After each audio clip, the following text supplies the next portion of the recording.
মার্কিন শুল্ক ইস্যু নিয়ে সন্ধ্যায় জরুরি সভা ডেকেছেন প্রধান উপদেষ্টা। যোগ দিবেন উপদেষ্টা, বিশেষজ্ঞ ও উচ্চ পদস্থ কর্মকর্তারা। ডিসেম্বরের মধ্যে নির্বাচন চান ঢাকা মহানগর বিএনপির নেতারা, অন্যথায় কঠিন আন্দোলনের হুঁশিয়ারি।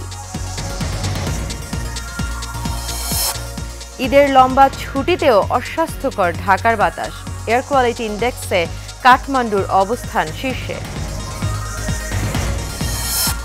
এবং ঈদ উদযাপন শেষে রাজধানীতে ফিরছে কর্মজীবী মানুষ, স্বস্তির যাত্রায় খুশির আভা চোখে মুখে।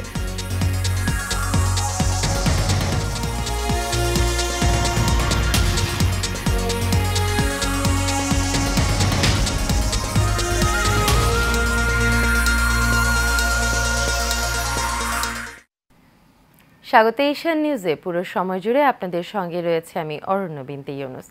এতক্ষণ শুনছিলেন বিআরবি কেবল ইন্ডাস্ট্রিজ লিমিটেড সংবাদ শিরোনাম। চলে যাব পুরো খবরে। মার্কিন শুল্ক ইস্যু নিয়ে আলোচনার জন্য রাষ্ট্রীয় অতিথি ভবন যমুনায় একটি জরুরি সভা আহ্বান করেছেন প্রধান উপদেষ্টা ডক্টর মোহাম্মদ ইউনুস। সন্ধ্যা 7:30টায় এই সভা অনুষ্ঠিত হবে। প্রধান উপদেষ্টার প্রেস সচিব শফিকুল আলম সামাজিক যোগাযোগ মাধ্যম ফেসবুকে এ তথ্য নিশ্চিত করে জানান, মার্কিন শুল্ক ইস্যু নিয়ে আলোচনার জন্য প্রধান উপদেষ্টা অধ্যাপক মোহাম্মদ ইউনুস আজ সন্ধ্যা 7:30 রাষ্ট্রীয় অতিথি ভবন যমুনায় একটি জরুরি সভা আহ্বান করেছেন। শীর্ষস্থানীয় বিশেষজ্ঞ, উপদেষ্টা এবং কর্মকর্তারা এ সভায় যোগ দেবেন। এর আগে ব্যাংককে বিমস্টেক সম্মেলনে থাকা অবস্থায় যুক্তরাষ্ট্রের শুল্ক আরোপ নিয়ে বৃহস্পতিবার ডক্টর ইউনুসের বরাত দিয়ে প্রধান উপদেষ্টার প্রেস সচিব শফিকুল আলম জানিয়েছিলেন, যুক্তরাষ্ট্র সরকারের সঙ্গে আলোচনার মাধ্যমে শুল্ক ইস্যু সমাধানে ইতিবাচক অগ্রগতি হবে।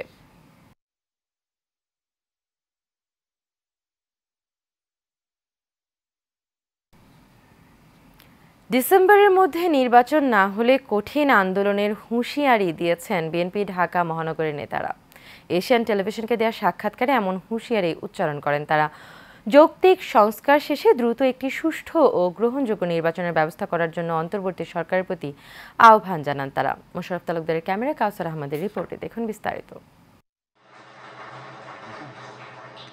অন্তর্বর্তীকালীন সরকার দায়িত্ব নেওয়ার পর থেকেই দ্রুত প্রয়োজনীয় সংস্কার শেষ করে নির্বাচনের দাবি জানিয়ে আসছিল বাংলাদেশ জাতীয়তাবাদী দল বিএনপি।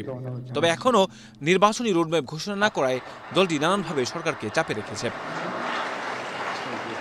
ডিসেম্বরের পর নির্বাচন পিছিয়ে গেলে দেশের পরিস্থিতি আরও জটিল হয়ে উঠবে বলে মনে করেন বিএনপির মহানগরের নেতারা।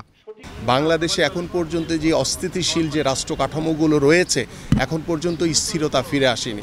আমি মনে করি যে দ্রুত ডিসেম্বরের ভিতরে নির্বাচন হয়ে গেলে এবং বাংলাদেশের রাষ্ট্র কাঠামোর যে একটি প্রত্যেকটি জায়গাতে যে একটি অস্থিতিশীল অবস্থা রয়েছে, আওয়ামী লীগের দোসররা এখন পর্যন্ত ঘোরাঘুরি করছে, ষড়যন্ত্র করে বেড়াচ্ছে, সকল ষড়যন্ত্রর সব কিছুর স্থিতিশীলতা ফিরে আসবে ঠিক তখনই যখন বাংলাদেশে একটি অবাধ সুষ্ঠু নির্বাচন হবে। আর এত বড় একটি দেশ নির্বাচন ছাড়া কতদিন সরকারবিহীন ছাড় দেশ চলতে পারে না, সমস্ত কিছু সমস্যা হয়। তা আমরাও চাই যে একটি নির্বাচন যথাসময় হবে, বাংলাদেশের মানুষ একটি গণতান্ত্রিক সরকার পাবে, নিজেরা ভোট দিতে পারবে, যে 16 বছর যেটা আমরা দিতে পারি না। সে কারণেই দেশের মানুষকে গণতন্ত্র এবং ভোটের অধিকার ফিরিয়ে দিতে প্রয়োজনে আবারও আন্দোলনের কথা জানান তারা। সারা বাংলাদেশে কিন্তু তৃণমূল এখন ঐক্যবদ্ধ এবং ঢাকা মহানগরীতে আমরা বিভিন্ন ওয়ার্ড, আমাদের বিভিন্ন ইউনিট এবং পুরো মহানগর বিএনপি আমরা ঐক্যবদ্ধ। যখনই আমাদের পার্টি থেকে কোনো সিদ্ধান্ত নেবেন, কোনো কর্মসূচি ঘোষণা করবেন, অবশ্যই আমরা রাজপথে ঐক্যবদ্ধভাবে থেকে আন্দোলন সংগ্রামের মধ্য দিয়েই আমাদের ভোটের অধিকার প্রতিষ্ঠা করতে হবে। গত 17 বছর আমাদের যে যুদ্ধ, যে সংগ্রাম এই স্বৈরাচারের বিরুদ্ধে, সেটা কিন্তু বাংলাদেশের গণতন্ত্রকে পুনরুদ্ধার করার জন্য। আমাদের যে যুদ্ধ সেটা হচ্ছে বাংলাদেশের জনগণের ভোটের অধিকারকে নিশ্চিত করার জন্য। আমাদের যে যুদ্ধ ছিল সেটা হচ্ছে বাংলাদেশের মানুষের যে মৌলিক চাহিদাগুলো রয়েছে সেই অধিকারকে প্রতিষ্ঠা করার জন্য। আমরা স্বৈরাচার শেখ হাসিনা মুক্ত হয়েছি, কিন্তু পরিপূর্ণভাবে এখন পর্যন্ত স্বৈরাচার মুক্ত হতে পারেনি। তবে এই সময়ের মধ্যেই অন্তর্বর্তীকালীন সরকার নির্বাচনের ব্যবস্থা করে জনগণের সরকারের হাতে ক্ষমতা হস্তান্তর করবে বলে আশাবাদ প্রকাশ করেন মহানগরের নেতারা। কাউসার আহমেদ, এশিয়ান টেলিভিশন, ঢাকা। ঈদের দীর্ঘ ছুটিতেও বায়ু দূষণের কবলে পড়েছে ঢাকা। সকাল 10টায় বায়ুর মান পর্যবেক্ষণকারী সংস্থা এয়ার কোয়ালিটি ইন্ডেক্সের IQ এর সূচক থেকে এই তথ্য জানা গেছে।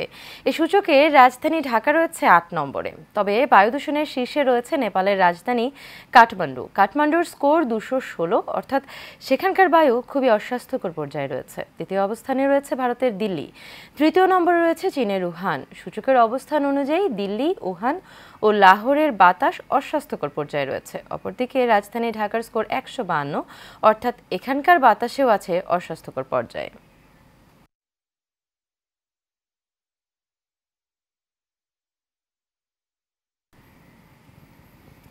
ঈদের ছুটি শেষে রাজধানী ঢাকায় ফিরতে শুরু করেছে কর্মজীবী মানুষ। সরকারি অফিসগুলো আগামীকাল রোববার থেকে শুরু হচ্ছে, তবে বেশিরভাগ বেসরকারি অফিসের ছুটি এরই মধ্যেই শেষ হয়েছে। ফলে জীবিকার তাগিদে কর্মস্থলে ফিরতে শুরু করেছে লোকজন। নূর মোহাম্মদ ভুইয়ার রিপোর্টে দেখুন বিস্তারিত।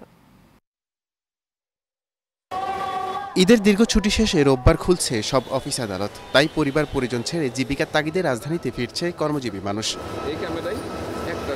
গ্রামের বাড়িতে পরিবার পরিজনের সাথে স্বস্তিতে ঈদের আনন্দ ভাগাভাগি করতে পেরে খুশি রাজধানীতে ফেরা মানুষ।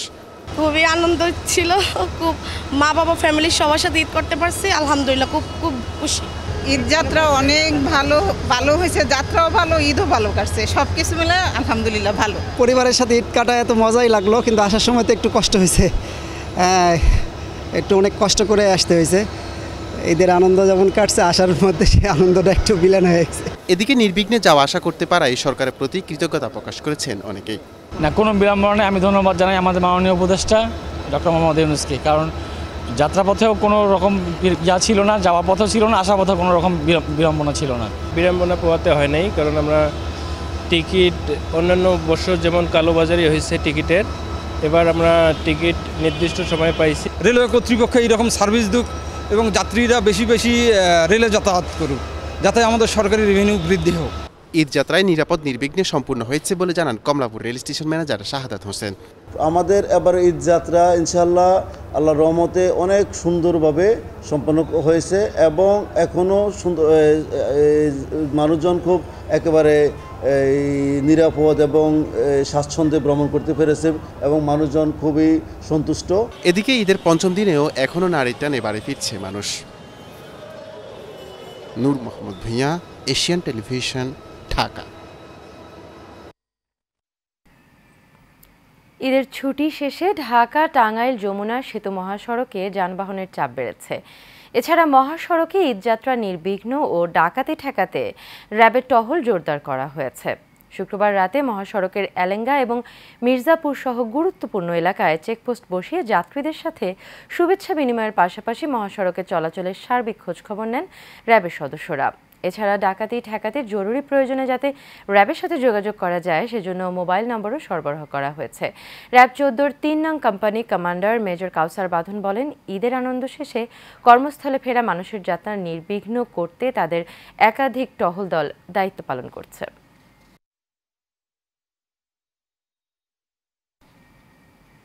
র্যাবের একাধিক চেকপোস্ট আমরা স্থাপন করেছি এবং আমরা আমাদের যে টহল দলগুলো রয়েছে তাদের যে ইমার্জেন্সি কন্ট্যাক্ট নাম্বারটা সেটা আমরা গাড়িতে দিয়ে দিয়েছি, যাতে যাত্রীরা বা গাড়ির ড্রাইভার তারা যদি কোনো ধরনের কোনো বিপদে পড়ে রাস্তায়, তাহলে তারা যেন ইমার্জেন্সি আমাদের সাথে যোগাযোগ করতে পারে এবং আমাদের টিমগুলো কুইকলি রেসপন্স করতে পারে। দীর্ঘ 9 দিনের ঈদের ছুটি শেষে আবারও কর্মস্থলের উদ্দেশ্যে রওনা দিয়েছেন দক্ষিণাঞ্চলের কর্মজীবী মানুষ। তবে তাদের অভিযোগ, অন্য বছরের চাইতে এবছর যাত্রীদের কাছ থেকে অতিরিক্ত ভাড়া নিচ্ছে লঞ্চ কর্তৃপক্ষ। অন্যদিকে যাত্রীদের হয়রানি রোধে কাজ করছে BIWTA। কামরুজ্জামান ডলারের প্রতিবেদন, জানাচ্ছেন শেখ ফাহিম। ঈদের ছুটি শেষে কর্মক্ষেত্রে ফিরতে শুরু করেছেন দক্ষিণাঞ্চলের কর্মজীবী সহ বিভিন্ন পেশার মানুষ। বরিশাল নদী বন্দরের লঞ্চ টার্মিনালেও প্রতিবারের মতো এবারও উপচে পড়া ভিড় দেখা যায়। তবে যাত্রীদের অভিযোগ, তুলনা অনুযায়ী এবছর যাত্রীদের কাছ থেকে অতিরিক্ত ভাড়া নিচ্ছেন লঞ্চ কর্তৃপক্ষ। সিবার ভিতরে একটা তোষক লাইচা কইতেছে 500 টিকিট ছাড়া, তাহলে একটা জিম্বি না যাত্রী উঠবে কিভাবে? ঈদের আগেও নিতেছে, এখনো নিতেছে, সব এই রকমের আটকাই লইলে তো হয় না ভাই। এখানে আগে 2200 ছিল, ওইটা 2400 টাকা করা হয়েছে, বা আগে 1200 ছিল, ওইটা 1400 হয়েছে। যাত্রীদের কাছ থেকে অতিরিক্ত ভাড়া নেওয়ার বিষয়ে জানতে চাইলে লঞ্চ কর্তৃপক্ষ বলেন, সরকার নির্ধারিত ভাড়াই যাত্রীদের কাছ থেকে নিচ্ছেন তারা। সরকারিভাবে আমরা চার টানাই দিছি এবং সরকারি তারা পর্যবেক্ষণ করছে যে ভাড়া বেশি দেয় কিনা, কিন্তু আমরা ভাড়া যেটা নির্ধারিত ভাড়া আছে তার সাথে কম নিতেছে। অন্যদিকে যাত্রীদের যাতে কোনো হয়রানি না হয় সেদিকে সতর্ক রয়েছেন বিআইডব্লিউটিএ। এবছর ঈদ উপলক্ষে স্পেশাল সার্ভিস যাচ্ছে একাধিক এবং আজকে সর্বমোট 11টি লঞ্চ আমাদের এখানে যাবে ভায়া লঞ্চ ছাড়া, আর আগামীকালও আপনার এরকম সংখ্যা থাকবে। যাত্রীদের নির্বিঘ্নে চলাচলের জন্য লঞ্চের সংখ্যা আপ ডাউন করবে আর কি। ঈদের ছুটি শেষে আবারও কর্মক্ষেত্রে নিরাপদে ফিরতে চান সাধারণ মানুষ। Sheikh Fahim, Asian television.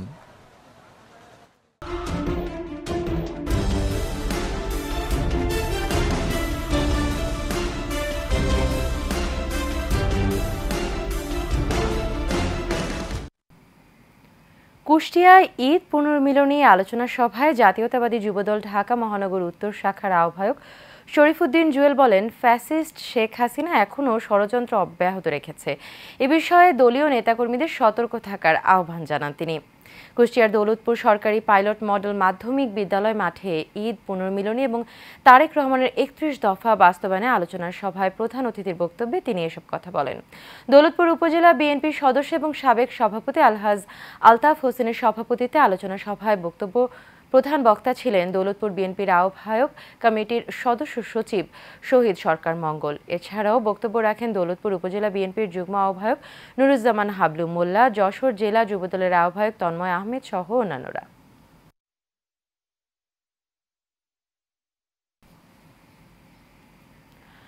ষোলো বছর পর মুক্ত পরিবেশে ঈদ পুনর্মিলনী অনুষ্ঠান করেছেন বিএনপির জাতীয় নির্বাহী কমিটির সদস্য এবং নবম জাতীয় সংসদ নির্বাচনে বরিশাল 1 আসনের বিএনপির মনোনীত প্রার্থী ইঞ্জিনিয়ার আব্দুস সোবহান।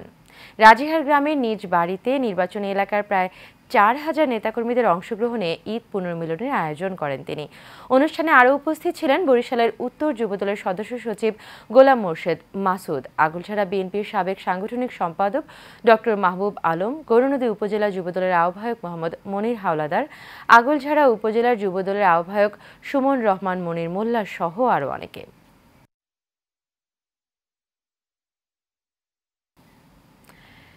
মিরপুর শাহ আলী থানার উত্তর বিসিল কুসুমবাগ বালুর মাঠ 1 নম্বর রোডে জীবন নামে এক কিশোরকে কুপিয়ে আহত করেছে দুর্বৃত্তরা। ঈদের দিন রাতে ঘটনা ঘটে বলে জানায় ভুক্তভোগী পরিবার।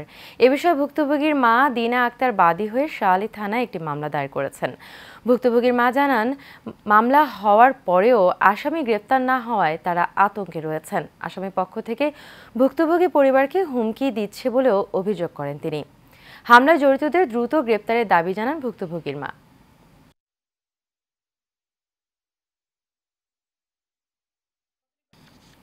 শেষ করছি এশিয়ান নিউজ, তবে যাবার আগে বিআরবি কেবল ইন্ডাস্ট্রিজ লিমিটেড সংবাদ শিরোনামগুলো জেনে নেব আরও একবার। মার্কিন শুল্ক ইস্যু নিয়ে সন্ধ্যায় জরুরি সভা ডেকেছেন প্রধান উপদেষ্টা। যোগ দিবেন উপদেষ্টা, বিশেষজ্ঞ ও উচ্চ পদস্থ কর্মকর্তারা।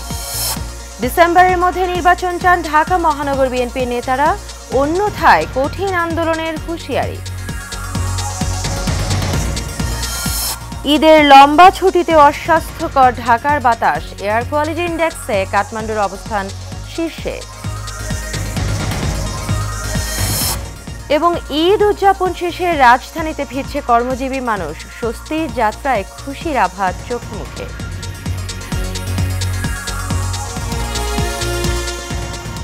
এশিয়ান নিউজ এ পর্যন্তই, পরবর্তী সংবাদ দেখার আমন্ত্রণ রইল। এতক্ষণ সাথে থাকার জন্য সবাইকে ধন্যবাদ।